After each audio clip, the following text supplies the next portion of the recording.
if you'd invested in an index fund 15 years ago, the S&P 500 index fund, you would have beaten over 95% of all the thousands of mutual funds in America over that period. My guest today is Robin Wigglesworth. Robin is the Financial Times global finance correspondent. His most recent book is Trillions: How a Band of Wall Street Renegades Invented the Index Fund and Changed Finance Forever. Trillions is about the incredible true story of the ironclastic geeks who defied conventional wisdom and endured Wall Street's scorn to launch the index fund revolution. Index funds have democratized investing and saved investors hundreds of billions of dollars in fees that would have otherwise lined Wall Street's pockets. I recently sat down with Robin and talked about the secret history of an invention Wall Street wishes was never created. Robin, thanks so much for coming on the show. I greatly appreciate it. And I want to tell you did an outstanding job with this book. It's really phenomenal. Trillions: How a Band of Wall Street Renegades Invented the Index Fund and Changed Finance Forever. Really, really great read. Thanks so much for being on the show. No, thanks for having me. And thanks for saying that. It was a slog to get it done during the pandemic. So I'm glad that, it seems to be resonating. Oh, I like it. I remember watching this industry grow. I was in my teens at the time with money markets and then index funds around the same time. I didn't know anything about the cast of characters. I started, just as an aside, I started trading on the New York Futures Exchange in 1983. And that was the whole move towards indexes, because at the same time they're trading the S&P 500. And I thought it was brilliant. You no longer have to pick anything. You just trade in a major index. No, and it also must have been a fascinating time trading futures during the 80s. Crazy. Absolutely crazy. All right, man. Let me ask you a first question. The index funds, S&P index funds and all the other index funds, how much money is currently there? I heard like $3 trillion. Is that more or less right, or? Yes. Well, that's just in exchange traded funds and in the US. So this has gone from an industry that was invented overwhelmingly in the States to being a global phenomenon now. So if you look at Morningstar and the Investment Company Institute data, if you tally up all the publicly known index funds, so those are sort of classic mutual funds like Vanguards to ETFs like BlackRock and others, then you're talking $17 trillion now. Wow. But even that is actually in the tip of the iceberg, because a lot of big investment funds, like a sovereign wealth fund in the Gulf or China, big pension plans in the US, they do this in-house. They don't need to pay somebody to do an index tracking strategy in a fund format. Right. So you add that all together, and I reverse engineered some data I got from BlackRock. They're not keen to talk about this because they think big numbers might scare people. But I calculate conservatively that we're talking around $26 trillion globally in index strategies, of which 17 trillion we can see. Right. So you're talking about global GDP is what, 80 trillion or so? And just to put, just put those numbers there, it's almost a third of global GDP in a passive strategy. So before we even get into it, I just want to, for those listening in, what an index fund is, what's passive management as opposed to active management. What's the difference and why do I care? Broadly speaking, throughout centuries, we've invested in pooled investment vehicles. So back in the day, the 19th century, that might have been an investment trust. And then the 20th century, it was the era of the mutual fund. So that's when you give your money. Lots of people give their money to a pooled investment fund run by a professional that might have a team of traders and analysts and lawyers, and they try to pick the best stocks and avoid the worst ones. Or in some cases, they might even try to short those worst ones, the ones that they think are going down the drain. And that's kind of how it was up until essentially 1971, where there was this dawning realization that actually, in practice, even the professionals do a pretty bad job at this. And but one second, Robin. A bad job at what? Beating the index? Yes, beating the index. So frankly, even indices have been around for a long time, but people didn't benchmark their fund manager against them. If you go back to the 30s and 40s and 50s and even 60s to a large extent, people didn't really know what the overall stock market was doing. You had some indices like the Dow Jones Industrial Average, which has been around for ages, but it's not actually that good. It has all sorts of technical problems with it. The S&P 500, which is a really good index and has a lot of history now, that only was born in the 50s. Okay. So people literally didn't know what to measure their fund managers against until the 60s and 70s. Right. Now, why that's important is because if I'm putting my money with a manager and paying them a fee, I want them to beat some type of benchmark. And prior to the S&P 500 index, which is an average or an index weighted, let's not even talk about that, but let's call it 500 stocks, which are weighted a certain way, which gives us a good number of the stock market. If I did 20% and the S&P did 19%, I'm worth my weight in salt because I beat the benchmark. Is that right? Exactly. Okay. And you want those fund managers to maybe not beat their benchmark every year, but in the long run, they should, right? And that's why you're paying a professional to manage your money. Right. Now, for a long time, people thought that's what they did. It makes intuitive sense that, the professionals will do better than, your average dentist or lawyer investing their own money. But actually, what people started discovering in the 60s, but especially in the 70s, when there was this massive bear market, the biggest since the Great Depression, that actually they do, on average, a bad job. Okay. And that ended up helping birth the very first index fund, which is just a fancy way of saying a fund that buys all the stocks in one of these indices. Got it. So they don't try to choose the hot or the bad or avoid the bad ones. They just buy everything. Right. And they do it cheaply. So because even people that, don't think markets are particularly efficient, that actually there are all sorts of challenges for active managers. There are all sorts of opportunities they can take advantage of, can see that the cost of these fund managers is quite a headwind. It's a bit like starting a football game a few goals down every game, because they have to make their own fees back before any gains they get accrue to the investor. Right. So a lot of people actually liked index funds, not necessarily because they were sort of academic zealots. They just liked that they were cheap. Okay. They were a cheap, simple product in an industry that loved complexity and high costs. Okay, let's take this a step back for a second. I'm giving my money. I made a lot of money. I want it to be managed. It's 1960. I give it to you, the Wigglesworth Investment Management Team. Your pitch to me is, look, Charles, I can find a handful of stocks which are going to outperform the market. So if the market does 20%, we should do exceedingly better than the market. And for that, you pay me a percentage, 1% or 2% management fee. And I say, hey, that makes a lot of sense because you're going to bring me an above average return or above the benchmark. And you're telling me what happened over time is that investors, these are pension plans, these are big money people, they kept saying, paying Wigglesworth is a waste of time and a waste of money because not only are the fees eating into performance, but this guy is not even coming close to the benchmark. Is that more or less it? Pretty much. I mean, you can imagine back in those days, there was a mutual fund industry that was growing very quickly, but nothing like it is today. And the big market were big pension plans of General Electric or IBM at the time, some of the state pension plans. And they had maybe invested in 100 of these fund managers. And they could see what they were doing was essentially just swapping bananas and apples between them. So you not only did you have the cost of paying them this 1-2%, but quite often they pushed the cost of trading over to you as an investor.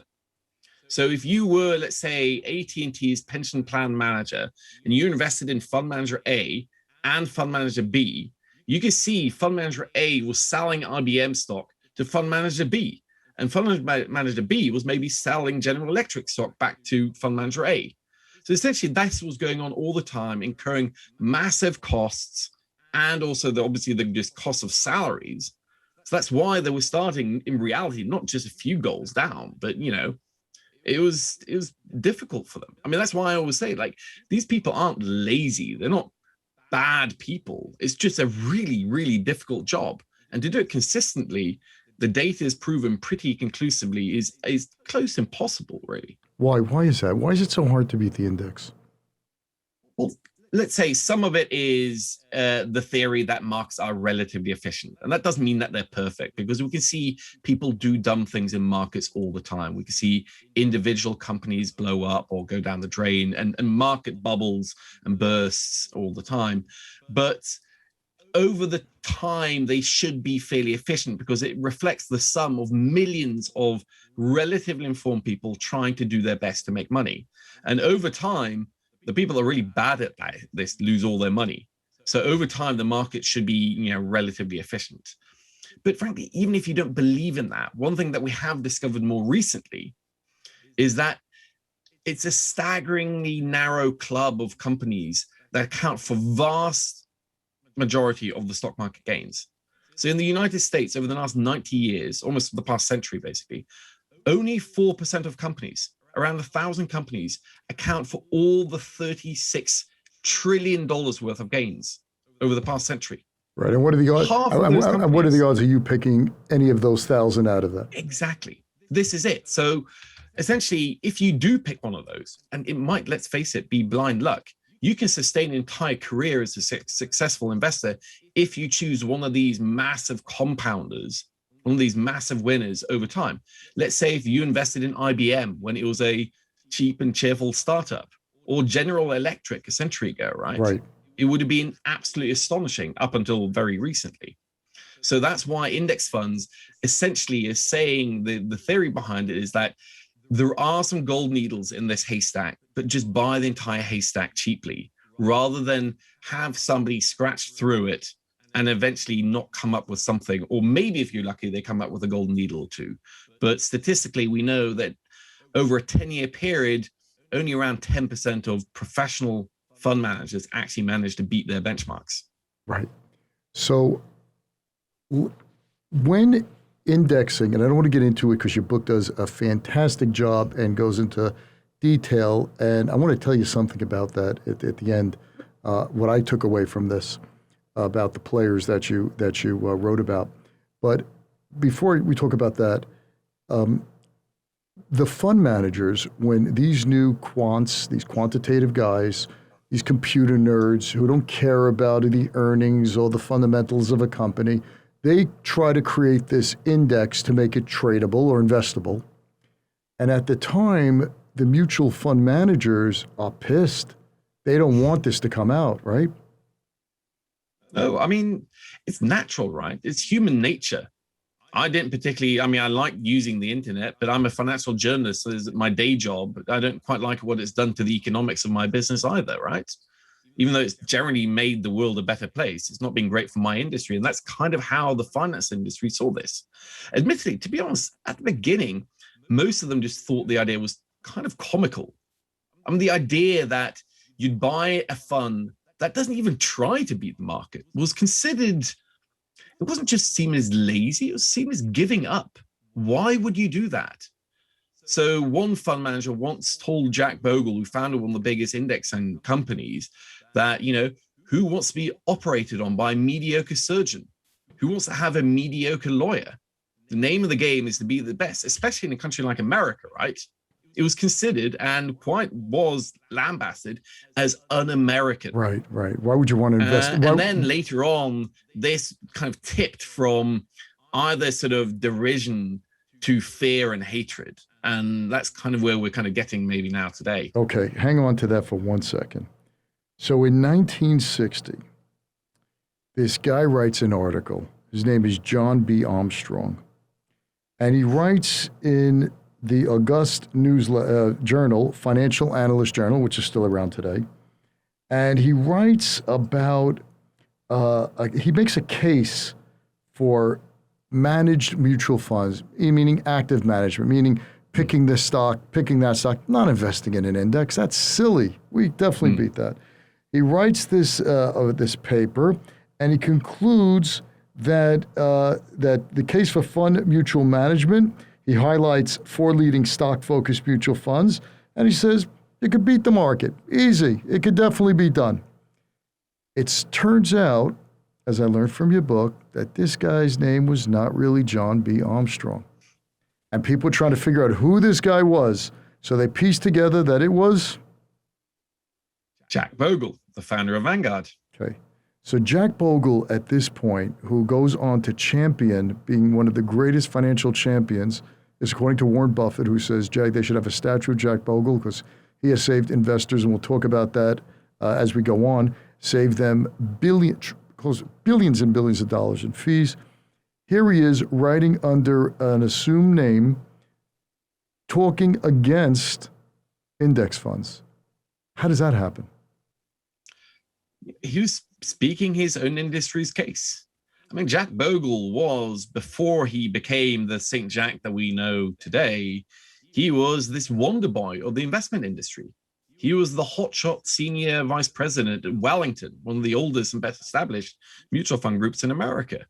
And in 1960, some professors, this is even before the index fund was invented, but some professors dared to suggest that maybe there's so much choice in the mutual fund industry. Maybe somebody should just do a unmanaged portfolio of the entire market, so people, don't have to suffer the agony of choice. It was just a zany academic idea, and Jack Bogle, under a pseudonym, just rubbished the idea.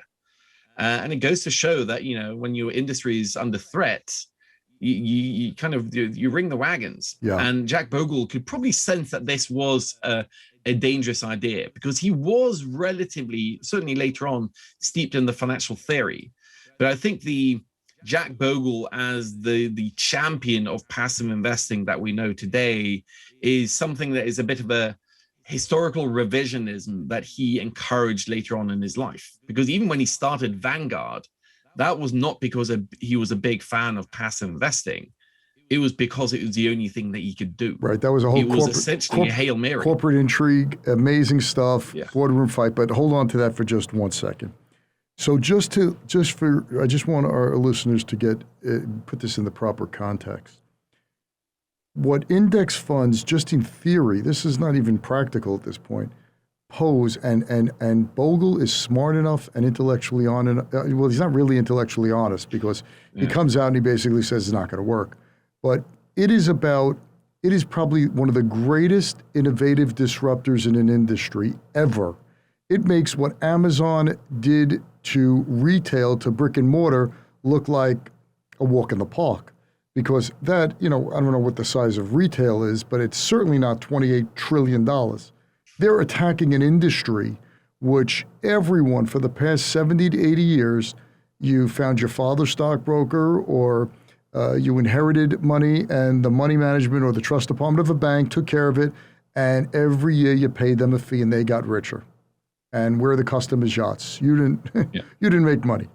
So Bogle senses something's up. His first line is defend. And now what happens? Well, essentially, he was very soon afterwards elevated to lead Wellington. So the founder of the company handed the reins over to his protege, this young Jack Bogle, youngest CEO of the investment industry. But Wellington's it's a really conservative organization. So it's actively managed funds, but they had balanced funds that invested in both stocks and bonds. And they'd started an equity fund that later on, ended up having great success, but it wasn't a great success to begin with. So in the 60s, there was this dot-com bubble, essentially, the first dot-com bubble. But they weren't dot-coms, there were Xerox and IBM and Kodak, hot technology stocks. It was known as the go-go era.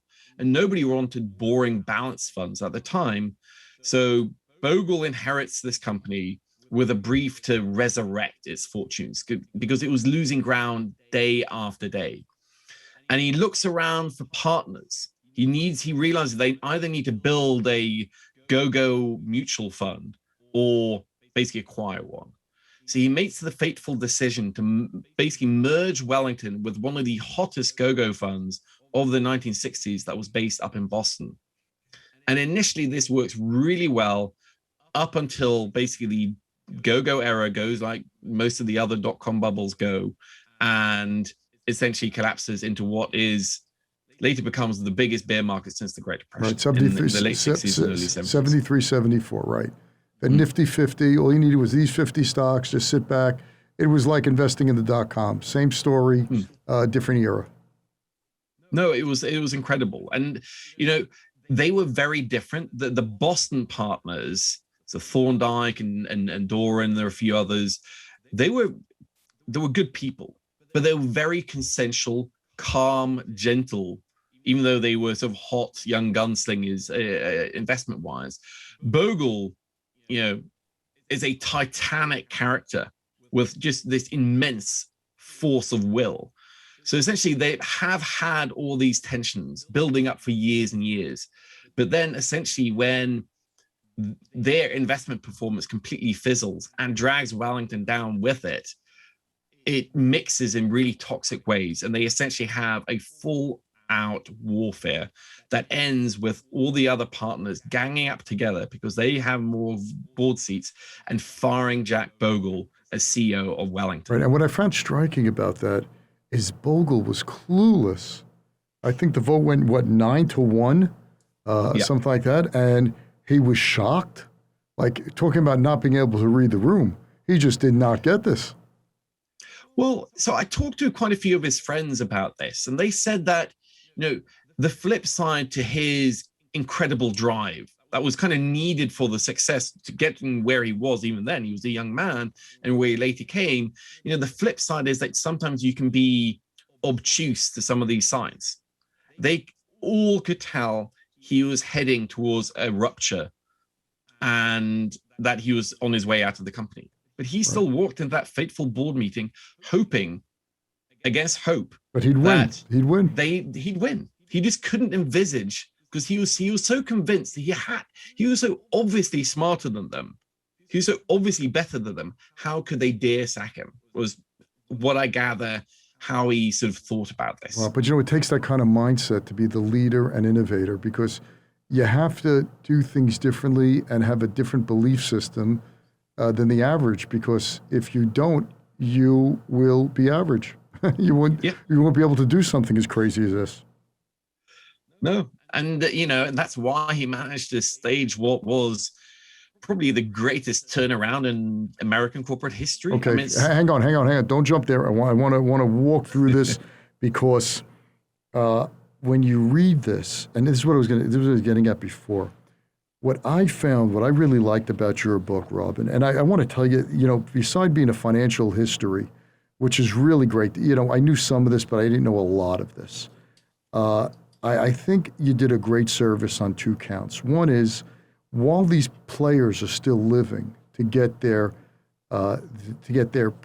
primary source, get the what Bogle was like, that's going to become myth is going to take over in a couple of more years as they all die out. And you were very, I like the way you chop some of these myths to pieces because it used the evidence. Okay, put that all aside just for a second. This is a book, and these stories really are for entrepreneurs and business leaders of no doesn't mean no. Number two, insurmountable odds are really just, should never be looked at as insurmountable. You could figure out a way. And number three, if you have a belief in a passion, it'll happen. Because every one of these pioneers, these renegades, the average person, even the above average person, would have quit 58 times before they went ahead.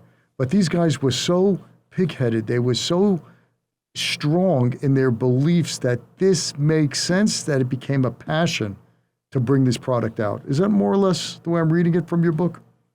No, I mean, that's exactly what I wanted to try and get through, because as much as I'm a financial journalist and I love finance, I do think this is a broader business story. It's almost like a very familiar story of technological innovation. It's like Ford and the first car, right? It's, the index fund is the original fintech disruption. And these guys were people that were willing to take on a very powerful, well-established industry that just happened to be finance in this case, and come out with a product that was cheaper and better. That was going to destroy. They were in an industry, then they were planting the seeds of its own demise. Exactly. That's like a fifth column. Well, you can see it in the several lines that run through the entire book is the industry's unwillingness to disrupt itself.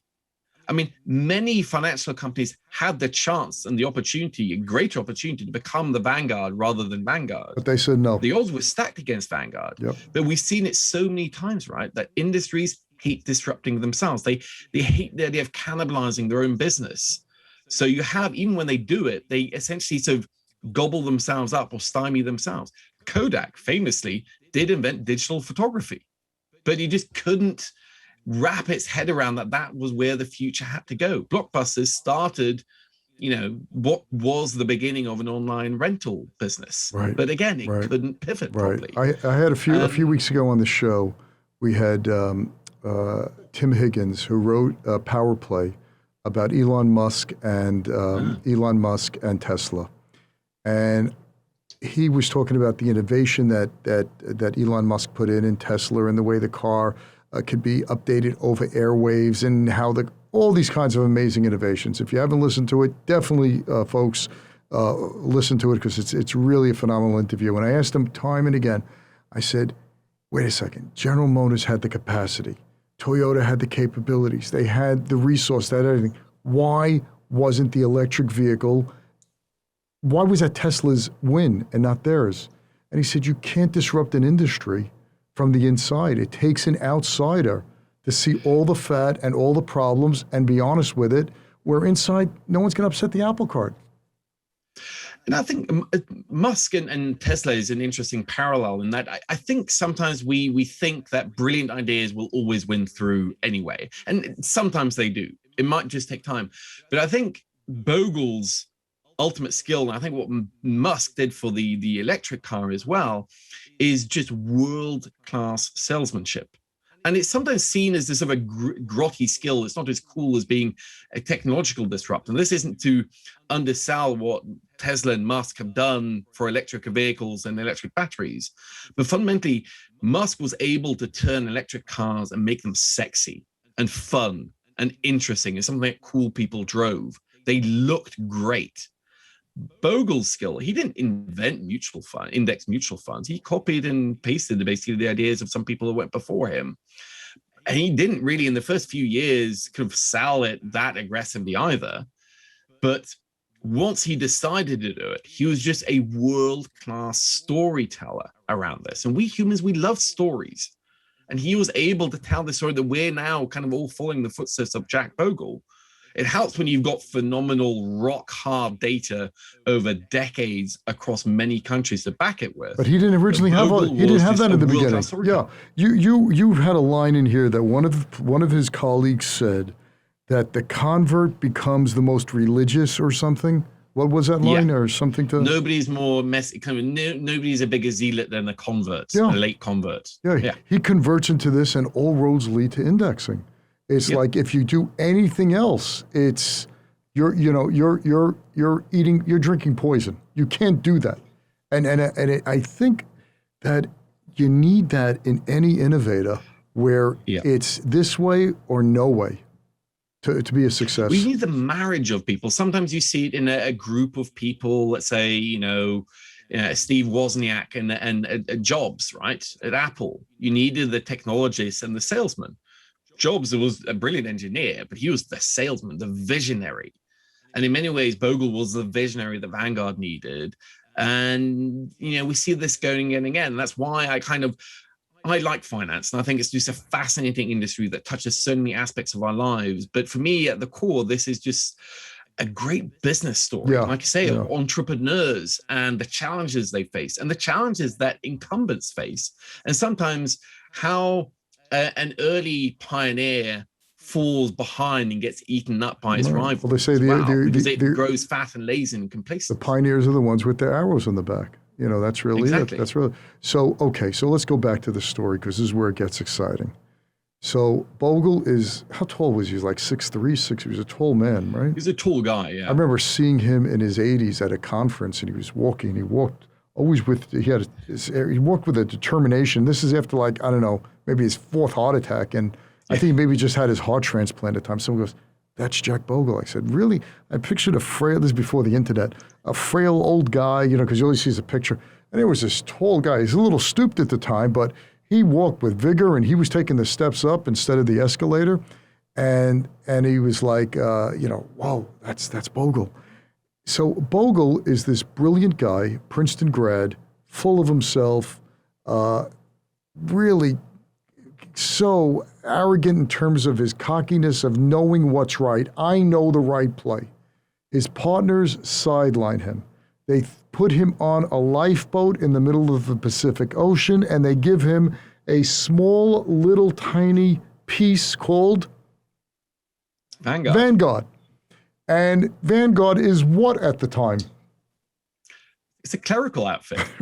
It was set up as a freebie to basically save his reputation a little bit. And it was only doing paperwork for the Wellington funds. And frankly, even Wellington, the people that sacked him didn't even want to give him that. Essentially, they felt they'd given him a chance to get out with some dignity, to resign, and he refused, so they sacked him in the end. This was the board, the independent boards of the Wellington funds. They decided, well, Jack Bogle is a great guy.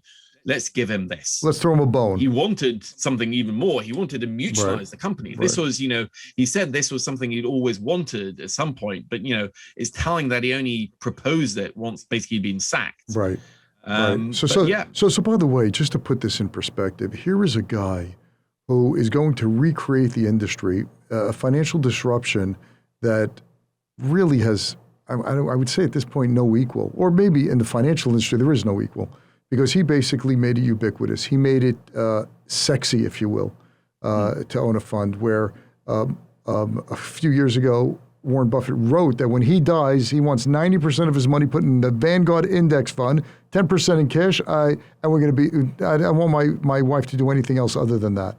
So this is the master of active management saying, when I'm out of the picture, there's no one who's going to be as good as me. It's impossible to even beat it. Put it into passive.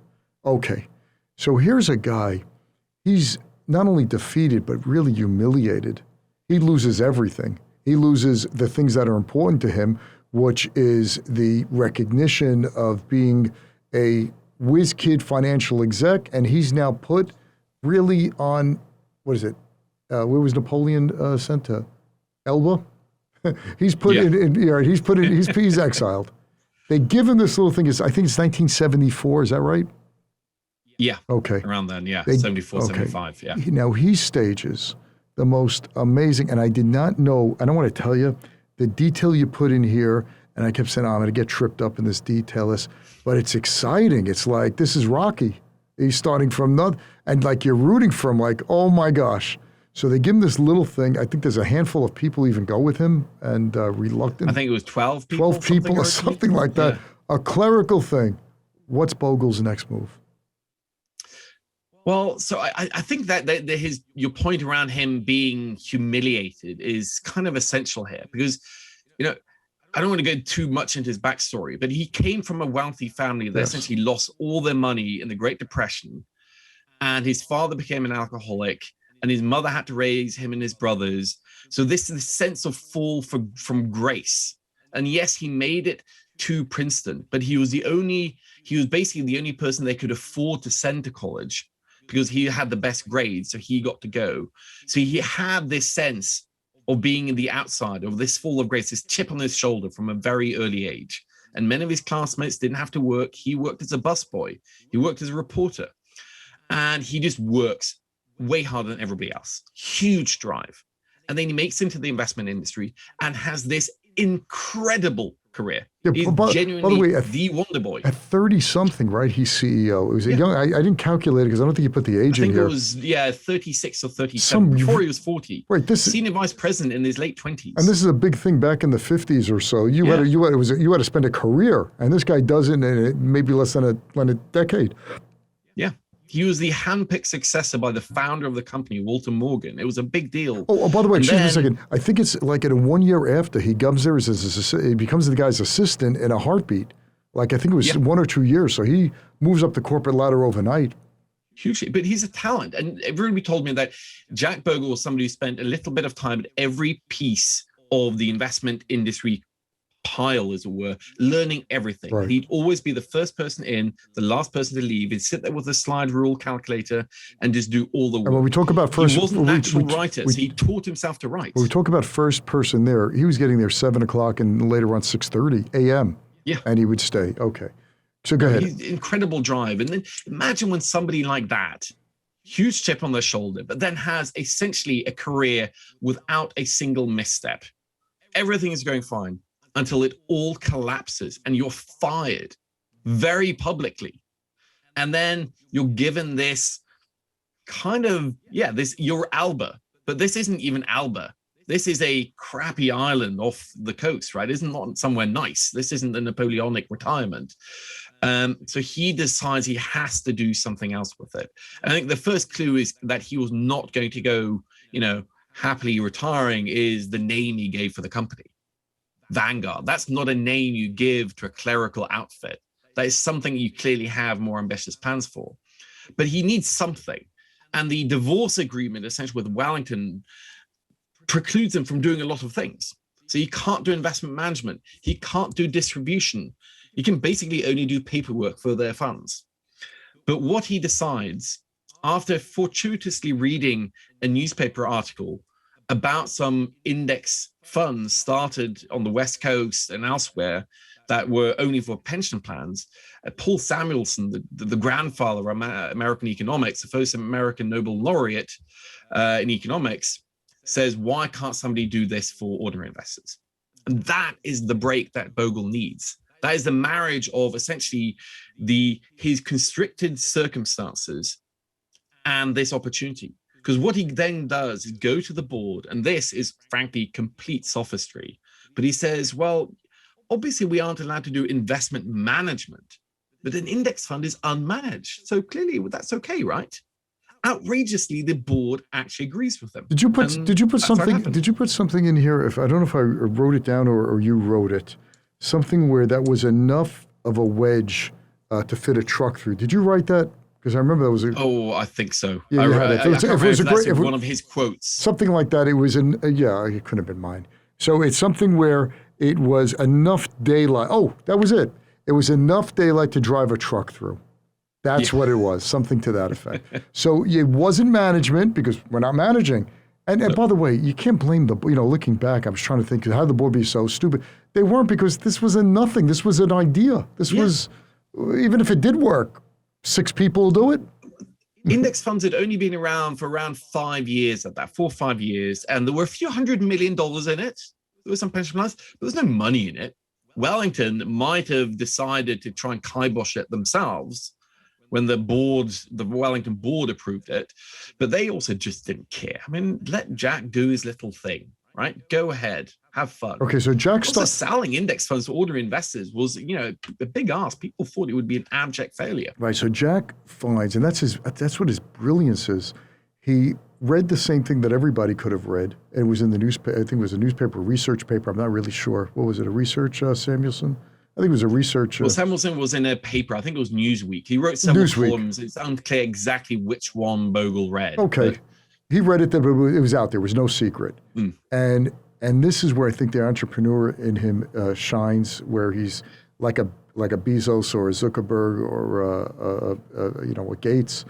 He sees that and he puts 2 and 2 together, creates his own opportunity, and then goes really, really big and catches everyone sleeping. Well, so it's kind of a fortuitous marriage of opportunity and structure and, frankly, blind luck. So Bogle would later say that strategy follows structure. So the structural vanguard meant that this was the strategy they had to pursue. But I talked to friends of his, and they said it wasn't necessarily a grand plan. It was just something. And something he could ideally stick 2 fingers up at the partners that fired him. So Samuelson endorsing it was a huge deal.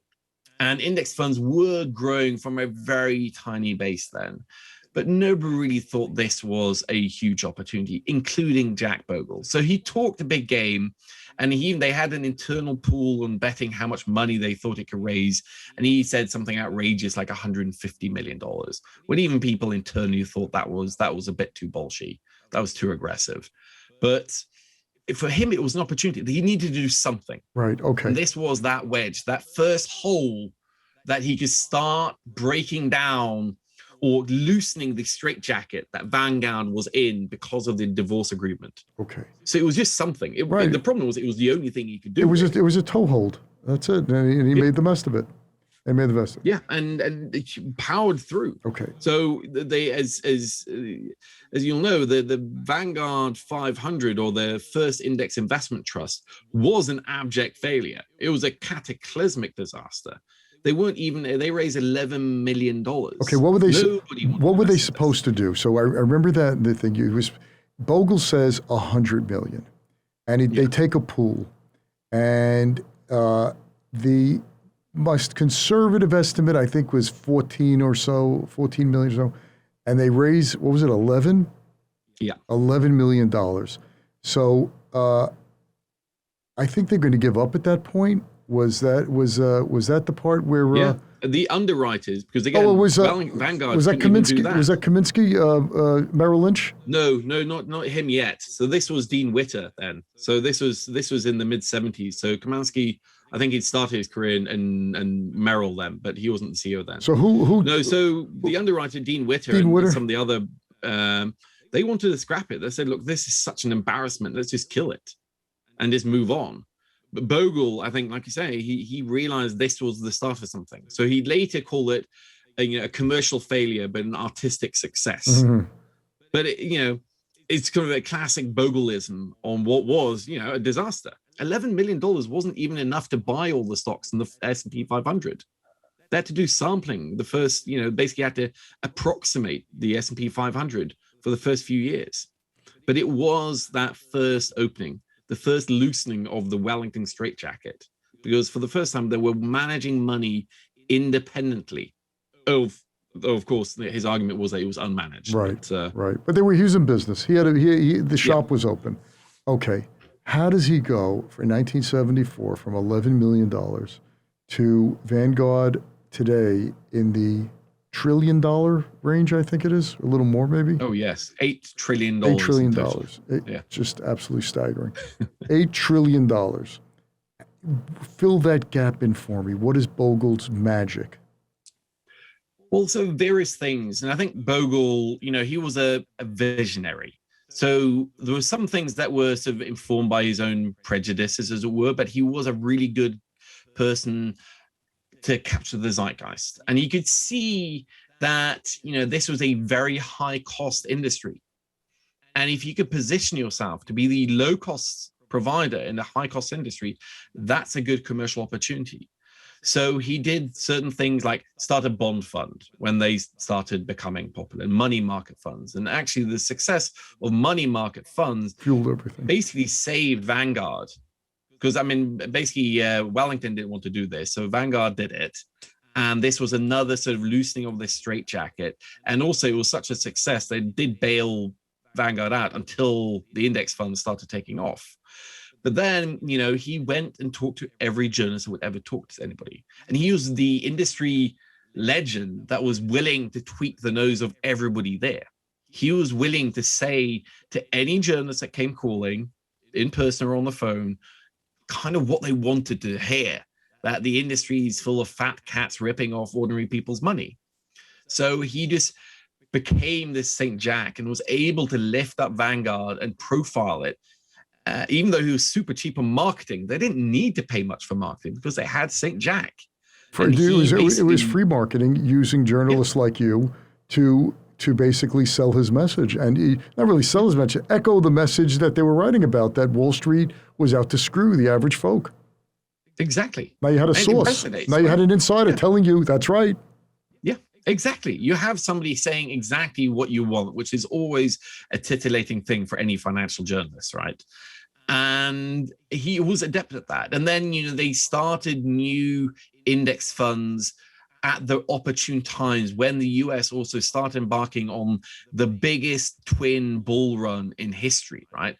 After Volcker basically Paul Volcker managed to crush inflation and started lowering interest rates. The US, there were a few blips along the way, like 1987, but broadly speaking, had this phenomenal bull run.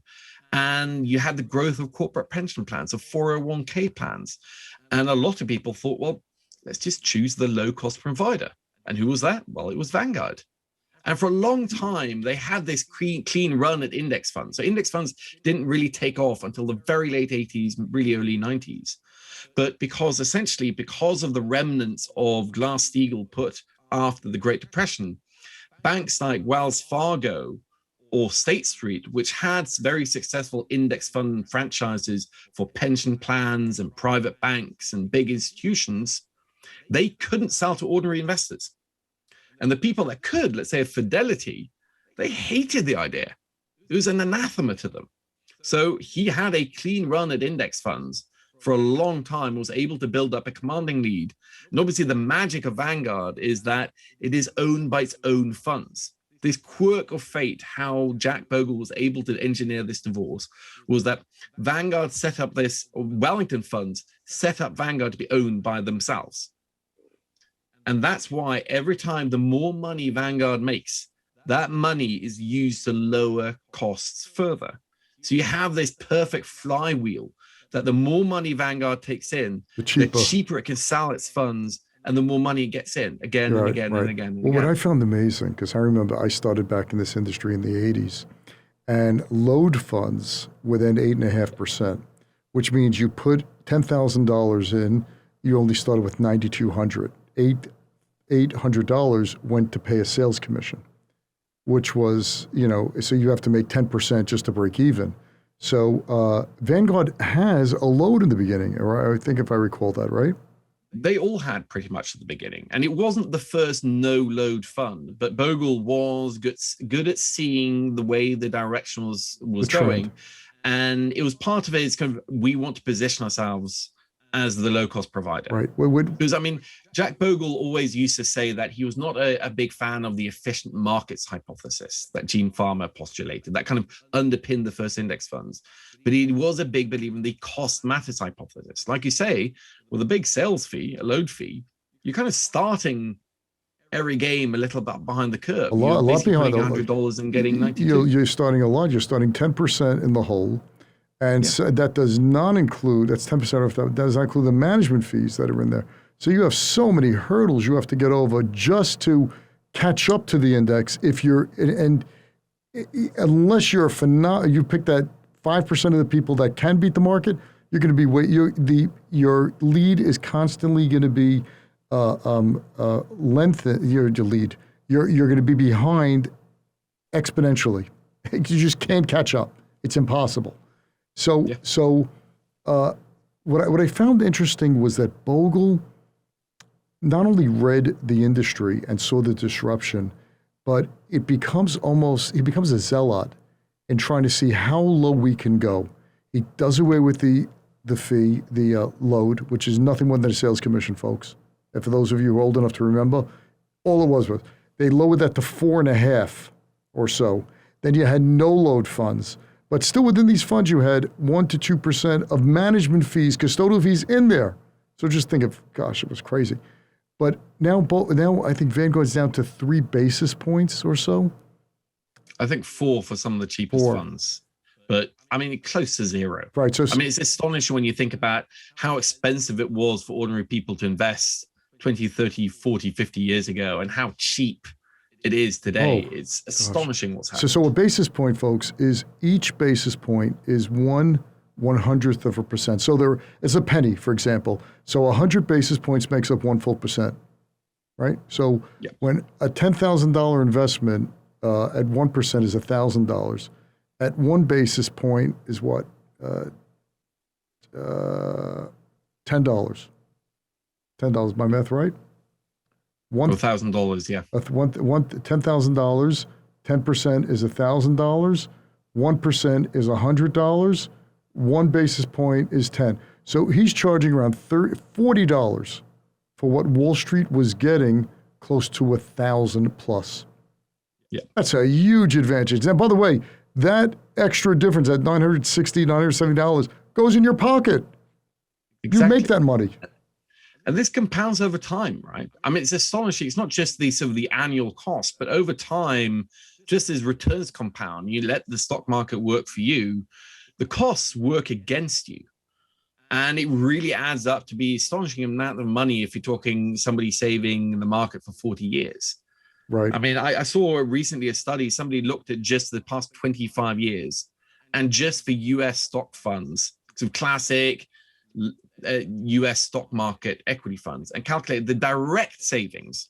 This is ignoring the fact that index funds have beaten the vast majority of active managers over the past 25 years. They calculated over $350 billion just in saved fees that's gone straight to people's pockets. Right. And that's just the direct savings. Just imagine all the pressure that, the average active mutual fund fee has fallen by a third over the past 20, 30 years, thanks to the competition from index funds. So even if you're not invested in them, even if you've never even heard of a Vanguard fund, you and I and everybody has benefited indirectly from the competitive pressure they've put on all investment fees. I remember when I was in the business I got in 83 and mid 80s, no one, even the end of the 80s, no one asked you the mutual funds you're investing in. Nobody asked us what the expense ratio was or the expense fee was, zero. 90s, they started to, but you poo-pooed that away saying, what's the difference of, 9/10 or 1%? What's really the difference if we're going to outperform? So it wasn't a bill, but when you stopped outperforming, when you never outperformed really, and you had these fees, the reason for your existence is kind of disappears. Yeah. You don't need to exist. It's something we've seen in every big downturn, right? I mean, critics will always say, well, come the next downturn, when the US stock market drops 50%, you'll drop 50%, you'll wish you've invested in an active manager. It hasn't happened. But what we can see is that active funds tend to do better in boom times because, yes, when you're making 20, 30% a year, maybe in a really great year, then your fund charging 2% doesn't matter that much. You're still making lots of money, right? But it's the downturn when it proves that a lot of these funds have gone over their skis and done lots of risky, kind of reckless things. We actually see the shift into index funds is actually accelerated with every single major market downturn since the 70s. Right. And the active management community will always say, no, next downturn, it'll prove the fundamental fragility of index funds.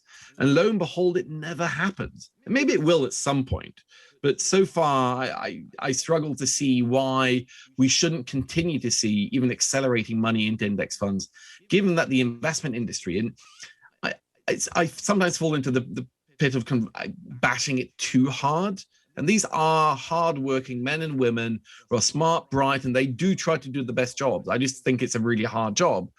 But this is an industry that still has profit margins beyond big tech.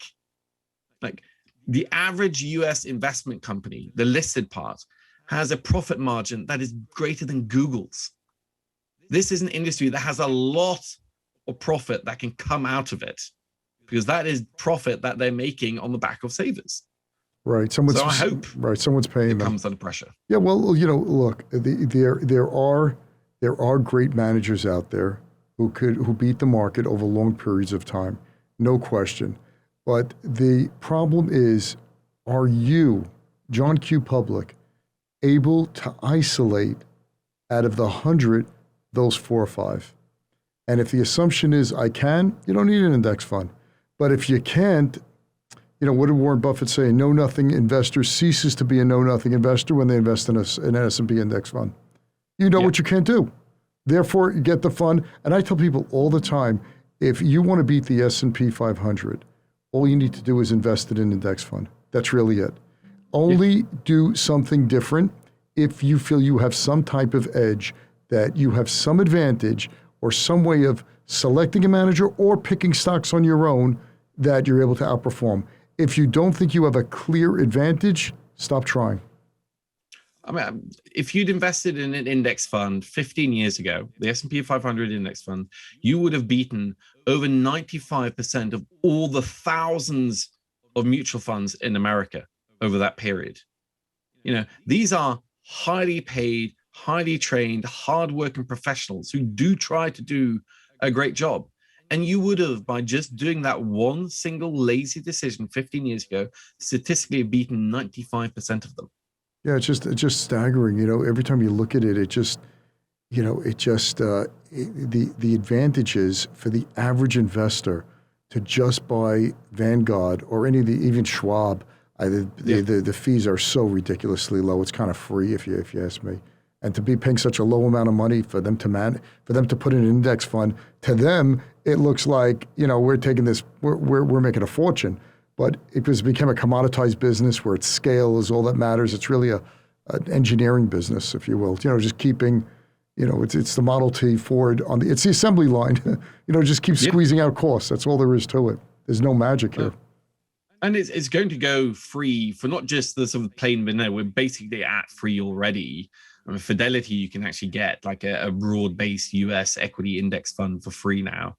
And I think we're heading towards that for broader parts of the market because, frankly, there are other ways that these investment funds can make money. There are all sorts of technical sort of gimmicks they can do, like they can lend out the shares and share the revenue a little bit with you. So, for example, some of the Vanguard funds, they're more expensive than, let's say, Charles Schwab fund, but they'll share more of the securities lending revenues with you. So they basically sometimes work out to be free. And they want to upsell you. It's a bit like if you go to a big like supermarket chain, they'll quite often sell you, let's say, beer or diapers at cost because it gets you through the door, and then try and upsell you on expensive chips and dips. Mm-hmm.